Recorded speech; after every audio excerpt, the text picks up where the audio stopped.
شباب، انتوا سألتوني كذا مرة محتاجين نشوف شاب عارف يتعامل صح في الديت وعارف يرد صح. الشاب اللي هجيبه النهاردة ده قادر يخلي البنت مرتاحة معاه في الكلام، وقادر يخلي البنت تنجذب له، وفي نفس الوقت بطريقة محترمة وبطريقة شيك. تعالوا نشوف هو عمل بالظبط. ازيك عاملة ايه؟ الأخبار؟ الحمد لله. اسمك ايه؟ اسمي بدر، وانتي؟ لوجين. لوجين. كام سنة؟ انا 26، وانتي؟ 21. في جامعة لسه صح؟ لا ما دخلتش جامعة. ليه؟ على طول قعدت اسم كذا اسم كذا، انا كام سنة انت كام سنة، خد الدفة الذكورية، دفة القيادة الذكورية، وبدأ يسأل البنت انتي جامعة ايه او مخلصة ولا لا، وهكذا. على طول هو اللي بيسأل، هو اللي بيبادر بالسؤال. خلصت ثانوية عامة، ما أجلتش سنة، أنا كنت مخلصة عارفة إن أنا مش عايزة أدخل جامعة. اوكي. بس اول علامة انجذاب، البنت حركت شعرها، ودي في علم النفس دي علامة انجذاب. دوست في شغلي بقى. بتشتغلي ايه؟ موديل. بقالك كتير ولا لسه مثلا دلوقتي؟ لا من وأنا 7 سنين موديل. ده من زمان جدا. آه. عملتي حاجات كتير يعني؟ بس كنت وأنا واخدين بالكم يا شباب؟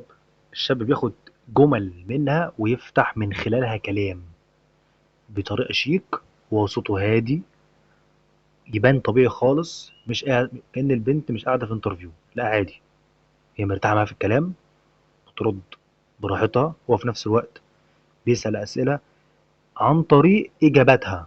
الموضوع مش صعب، موضوع فتح الموضوع مش صعب خالص، أنت بتاخد كلمات منها تفتح من خلالها موضوع. صغيرة بشتغل كوميرشنز. لما كبرت قطعت إعلانات بقى، ما بقتش أنزل إعلانات تلفزيون. ايوه بقيت فوتوغرافيا، يعني صور. ايوه بس انا فاهم. بس ده اللي انت شايفاه دلوقتي خلاص، مفيش اي حاجة تاني؟ لا بص، هو الموديلنج للأسف ليه تايم فريم معين، يعني مش محافظ على الأي كونتاكت مع البنت، ظهره مفرود، قاعد قاعدة كده ذكورية، بيفتح كلام بكلمات بسيطة جدا، بيعلق، بس هو بيعلق وهي بتتكلم على طول. أولا لأن طريقته مريحة، تاني حاجة لأن البنت منجذبة، وكان ناس كتير تسألني أنا البنت بترد عليا ردود مقفولة مع إن أنا بفتح كلام بأحسن شكل ممكن، لأن البنت أصلا مش منجذبة ليك. لكن لو منجذبة ليك أنت مجرد بس ما هتعلق، هي هترد عليك ردود طويلة. ينفع افضل مكمله فيه لحد ما اكبر قوي. ليه؟ ما في ناس كبيرة موديلنج بيموديل اقليه يعني. هو بص موجود كده يعني. بعدين انت لسه 21. بالظبط. هو موجود، بس فاهم في لحظه خلاص يعني مش هتلاقي نفسك انه ده مكمل معاك، مش حاجه ستيبل دلوقتي اساسي، بس بحاول اعمل جنبيه حاجات سايد بزنس. حلوة الفكرة دي. انت بتشتغل ايه؟ انا بشتغل في بنك. بقالك قد ايه معاهم؟ لا مش كتير، ما كملت السنة. هي بتتكلم حرفيا بقى لها ربع ساعة. قالت له أنت بتشتغل فين؟ قال لها بشتغل في بنك. بس الراجل فاهم بيعمل بالظبط، هو بيرد ردود صغيرة، ولكن في نفس الوقت لأنها مهتمة هي تفتح كلام، وفعلا سألته بقالك قد إيه؟ وايه اكتر حاجه ارتحت شغال. فيها كشغل، ولا لسه ما لقيتش الحاجه اللي انت؟ اي انا مرتاح في البنك بصراحه، بس هي الفكره عشان انا عندي حاجات تانية بعملها بره كسوشيال ميديا، كبزنس عندي، بس يعني.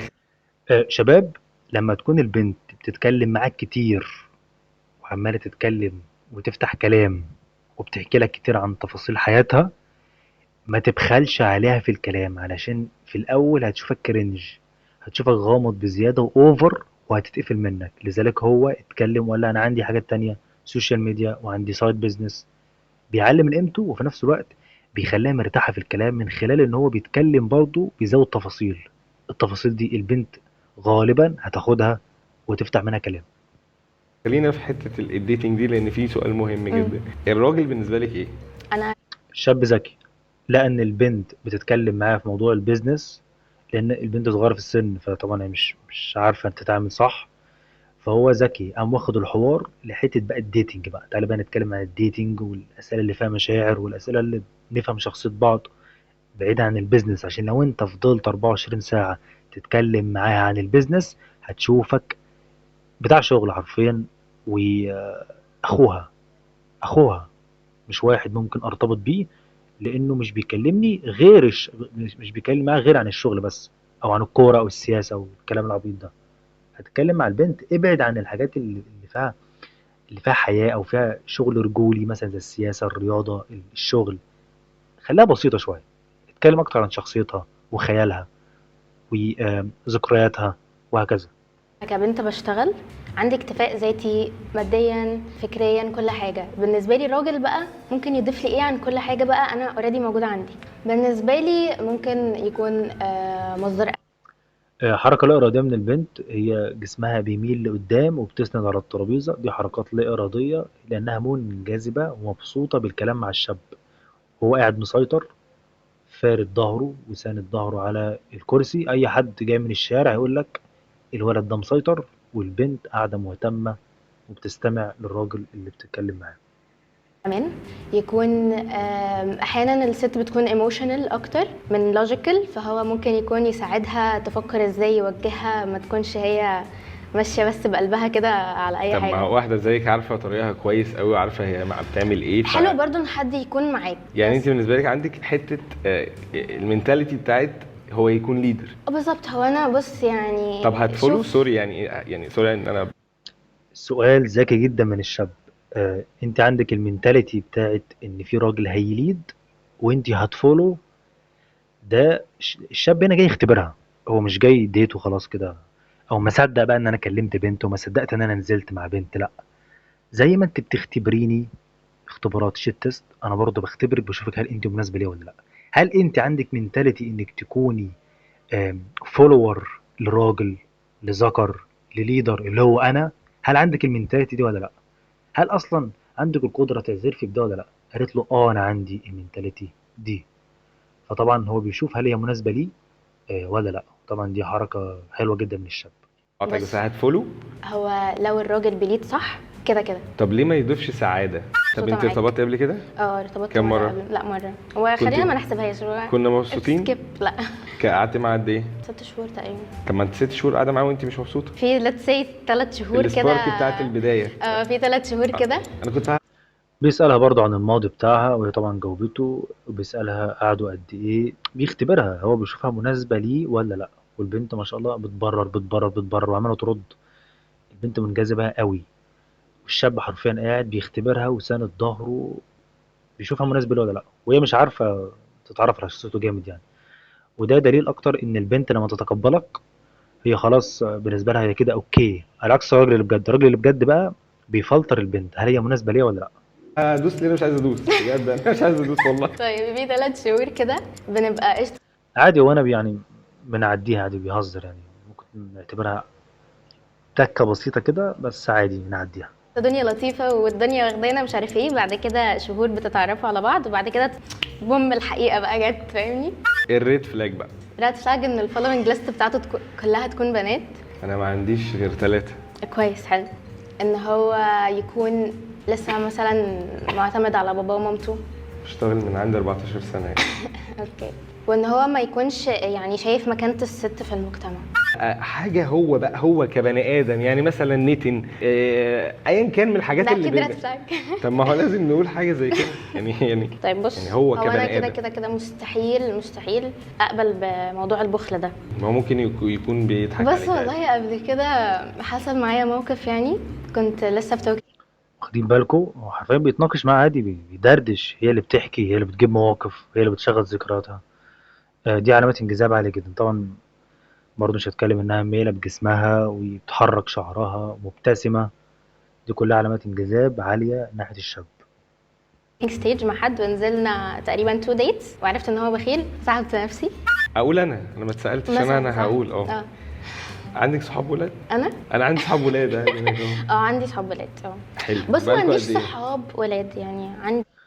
برضه الشاب ده عارف حدوده كويس جدا، هو نازل الديت يعرف البنت دي مناسبة ليه ولا لا. سأل عن الماضي، سأل عن المينتاليتي بتاعتها في ان الراجل يكون الليدر، سأل هل هي عندها صحاب ولاد ولا لا، لان دي كلها هي حاجات ضد حدوده يعني. فهو مش، انا مش هتقبلك لانك مجرد بنت زي ما باقي السمبات بتعمل والرجاله البيتا بتعمل. لا، انا هختبرك واشوفك مناسبه ليه ولا لا. بالمناسبه الشاب ده هو غلط بس غلطتين اتنين طول الديت، غلطتين بس. في غلطه عدت، انا عملت لها سكيب قاصد علشان انتوا يعني تجيبوها في التعليقات، وفي غلطه لسه جايه. ايفن close ايفن friend. لو واحد بقالكوا صحاب قد ايه؟ من 2016. في راجل دلوقتي في حياتك بصوا القعده بتاعتها يا جماعه، بصوا جلسه البنت عامله ازاي، جلسه كلها انوثه، سنده، ابتسامه، بتحرك رقبتها وتميلها.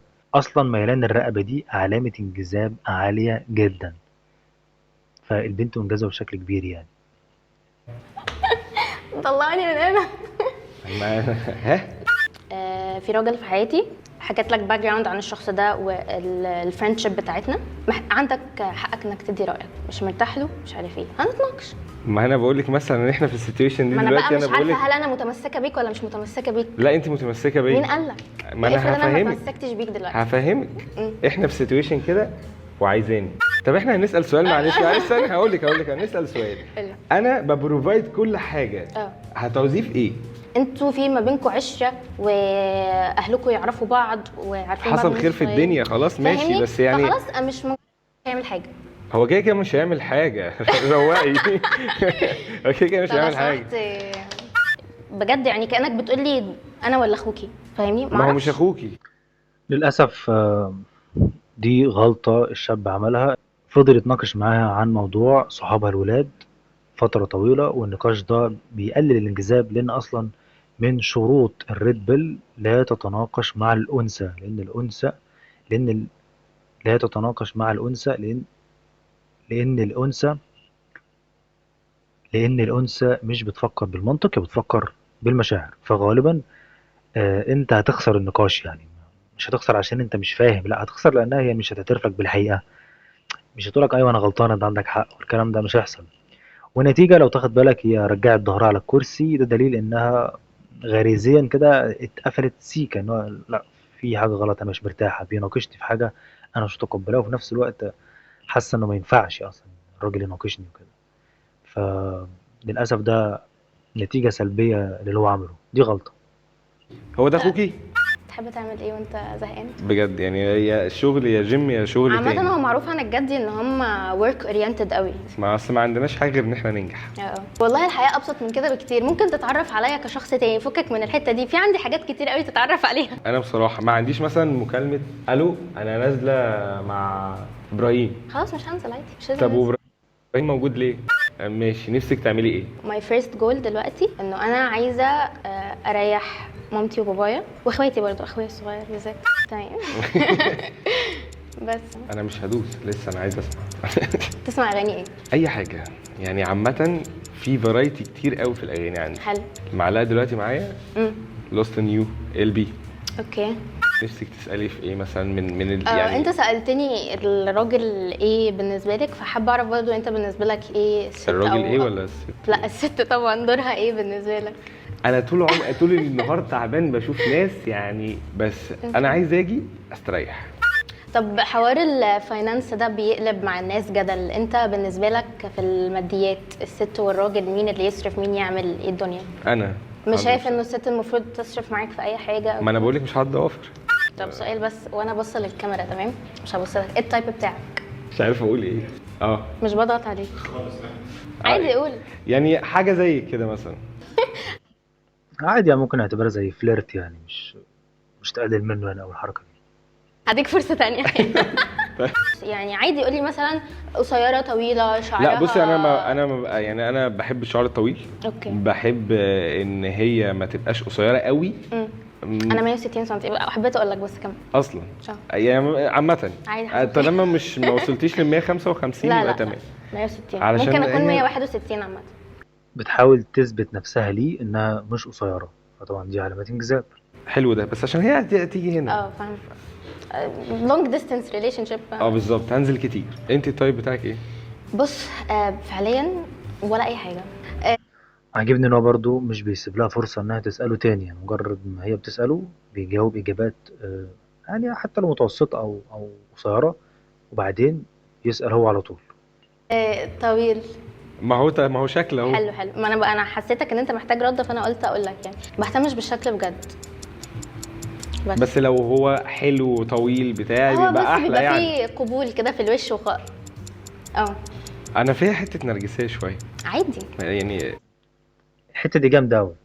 انا فيها حته نرجسيه شويه، قالت له عادي عشان بس يقول لك انا البنت مش متقبلاني عشان مثلا نتنك او كنت بغلط فيها او بيقول لها انا فيها نرجسيه، يعني بيعترف لها ان هو في جزء من النرجسيه، وقالت له عادي. لما البنت بتكون متقبلاك وانت عاجبها ومنجذبة ليك، حرفيا بتتقبل فيك كل شيء، كل شيء، عيوب مش عيوب، بتتقبل فيك كل حاجة. وحتى بيجي في دماغك يقول لك انا نفسي اصلحه، أنا الشاب ده منجذب لي جدا، انا نفسي اصلحه. طبعا دي عقدة اي كان فيكس هيم اللي موجودة عند البنات اللي بتنجذب للباد بوي. يقول لك الباد بوي ليه حواليه بنات كتير؟ لان البنات اللي حواليه بتقول لك، كل بنت تقول في نفسها انا اللي هصلحه، مش كل اللي قبلي فشلوا، انا اللي هصلحه وهخليه صالح ليا. طبعا الباد بوي لو اتصلح تماما علشان البنت دي غالبا هتسيبه اصلا. من التريكات برضو ان الشخص الباد بوي بيعملها ساعات، ان هو يوحي للبنت اللي هي عاوزه تصلحه ان هي صلحت فيه حاجه. مثلا لا انا على فكره بطلت السجاير علشانك، بس طبعا السجاير دي وسط 100 حاجه تانية غلط هو بيعملها، هي بتنجذب ليه جدا وتحبه جدا انها قدرت تصلح فيه حاجه، وبيجي لها الشغف انها تصلح الباقي. فطبعا يعني بتبقى حركه صعبه جدا من الباد بويز يعني. عادي، انا كمان على فكره. ما هو لازم، بس هو عادي. ما هو لازم هو يعني، لازم يكون في حته، صح؟ يعني لازم يبقى في حته بناء على لازم تكون في الناس. كل الطرق مرضية. طبعا الشاب بيتصرف صح على مدار الديت، بيفتح كلام، بيهزر صح، بيهزر بهدوء، بيسأل أسئلة بيخليها تبرر كتير قوي. فالبنت شافته غريزيا ان هو اعلى منها بكتير، فانجذبت ليه اكتر. فطبعا هي ما كانش عندها الاوبشن اصلا انها تدوس، ده بالعكس هو اللي كان بينكشها كده في انها تدوس او هو هيدوس يعني. فالشاب ده ما شاء الله فاهم، يعني فاهم بجد هو بيعمل ايه، ما عدا بس غلطتين كده انت كنت يعني خدتوا بالكم من الغلطتين. يعني اللي خد باله من الغلطه الاولى يكتب في الكومنتس، انا عرفتكم الغلطه الثانيه، الغلطه الاولى ما قلتهاش، اكتبوها في الكومنتس. وما كانش في أي حاجة حسيتوا فيها إنكم عايزين تدوسوا؟ انا في ساعه الحته بتاعت صاحبها. عامة انا كمان ليا حق ادوس في الحته دي، بس خلاص انا اسفه. نكشها اللي هو انا كنت ممكن ادوس في حته صاحبها، فهي طبعا الايجو بتاعها ما استحملش، انا كمان ممكن ادوس في. بص لها بس واحده كده بهزار، قلت له خلاص انا اسفه. فبيهزر بصراحه، دمه خفيف، والبنت برضه منجذبه فهي بتمشي الدنيا يعني. ماشي بقى، ماشي. مسيطر هنا بعد اذنك. أول ديت بقى تتخيلوه يبقى فين؟ انا عملت ديت قبل كده. بص خدوا بالكم كده من لغه الجسد، الشاب قاعد ما شاء الله فاتح جسمه، فاتح رجله، قاعد بثقه، فارد ظهره، رافع راسه، ما شاء الله قاعده ذكوريه بحته يعني. البنت ما شاء الله قاعده انثويه، ضم رجليها وجسمها مايل ناحيته. من علامات علم النفس ان البنت تكون مايله ناحيتك، دي علامه انجذاب، فالبنت منجذبه قوي للشاب ده. كان في فيرمونت، كان عاجبني جدا. اختار حاجه تانية بقى. انا ايه؟ اختار حاجه ماريوت، انا شايف ماريوت حلو هيبقى ماري. بينكشها بالطريقه، انا رحت ديت في فيرموند كان حلو جدا، يعني بيقول لها ان انا لا خرجت في ديتس مع بنات بينكشها بالطريقه، فقالت له ايه قالت له اختار حاجه تانية بقى، بدات تغير يعني، فما شاء الله الواد لعيب يعني. اوكي. وكده حلقتنا النهارده تكون خلصت. ما تنسوش. بس يا شباب النهارده ده كان تحليل للديت بتاع النهارده، اتمنى تكتبوا رايكم في الكومنتس، وطبعا تكتبوا الغلطه الاولى اللي غلطها الشاب، فأتمنى يكون عجبكم. وطبعا اللي عاوز استشارة يكتب بس في التعليقات استشارة وأنا هعرفه التفاصيل، واللي عاوز يشترك معانا في جروب التليجرام فاضل بس 3 أشخاص برضو يكتب جروب تليجرام وأنا هعرفه كل التفاصيل. أتمنى يكون عجبكم، منتظر منكم بقى اللايكات والتعليقات والاشتراك، وإن شاء الله أشوفكم في حلقة تانية. مع السلامة.